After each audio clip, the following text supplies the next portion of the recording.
ಇನ್ನು ತಮಿಳುನಾಡು ಸಿಎಂ ವಿಜಯ್ ಕರ್ನಾಟಕಕ್ಕೆ ಆಗಮಿಸ್ತಾ ಇದ್ದಾರೆ. ಶುಕ್ರವಾರ ಮಧ್ಯಾಹ್ನ ಉಡುಪಿಗೆ ಬರ್ತಾ ಇದ್ದಾರೆ ವಿಜಯ್.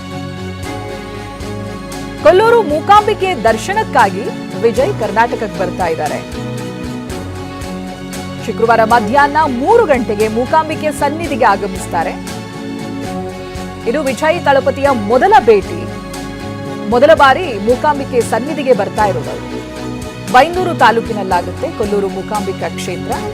ಮೂಕಾಂಬಿಕಾ ದೇವಿ ದರ್ಶನ ಪಡೆಯೋರಿದ್ದಾರೆ ಸಿಎಂ ವಿಜಯ್. ಸಂಜೆ ಚೆನ್ನೈಗೆ ವಾಪಸ್ ಆಗ್ತಾರೆ. ಮಂಗಳೂರು ಏರ್ಪೋರ್ಟ್ನಿಂದ ಚೆನ್ನೈಗೆ ಮತ್ತೆ ವಾಪಸ್ ಹೋಗ್ತಾರೆ ಸಂಜೆ ಅಷ್ಟೊತ್ತಿಗೆ. ಇದೀಗ ಸಿಎಂ ವಿಜಯ್ ಮೊದಲ ಬಾರಿ ಮೂಕಾಂಬಿಕಾ ದೇವಸ್ಥಾನದ ದರ್ಶನಕ್ಕಾಗಿ, ದೇವರ ದರ್ಶನಕ್ಕಾಗಿ ಕರ್ನಾಟಕಕ್ಕೆ ಬರ್ತಾ ಇದ್ದಾರೆ. ಶುಕ್ರವಾರ ಮಧ್ಯಾಹ್ನ ಉಡುಪಿಗೆ ಆಗಮಿಸೋರಿದ್ದಾರೆ ಅಂತ ಗೊತ್ತಾಗ್ತಾ ಇದೆ. ದೇವಿಯ ದರ್ಶನಕ್ಕಾಗಿ ಶುಕ್ರವಾರ ಮಧ್ಯಾಹ್ನ 3 ಗಂಟೆಗೆ ಮೂಕಾಂಬಿಕೆ ಸನ್ನಿಧಿಗೆ ಬರ್ತಾರೆ. ಇದು ಅವರ ಮೊದಲ ಭೇಟಿ. ಅಂದರೆ ಕರ್ನಾಟಕಕ್ಕಲ್ಲ, ಮೂಕಾಂಬಿಕೆ ಸನ್ನಿಧಿಗೆ ಅವರ ಮೊದಲ ಭೇಟಿ ಇದು.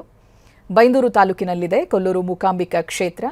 ದೇವಿ ದರ್ಶನವನ್ನು ಪಡೆಯೋದಕ್ಕಾಗಿ ಸಿಎಂ ವಿಜಯ್ ಮೂಕಾಂಬಿಕಾ ದೇವಿಯ ದೇವಸ್ಥಾನಕ್ಕೆ ಬರ್ತಾ ಇದ್ದಾರೆ. ಕೊಲ್ಲೂರು ಮೂಕಾಂಬಿಕಾ ದೇಗುಲಕ್ಕೆ ಬರ್ತಾ ಇದ್ದಾರೆ.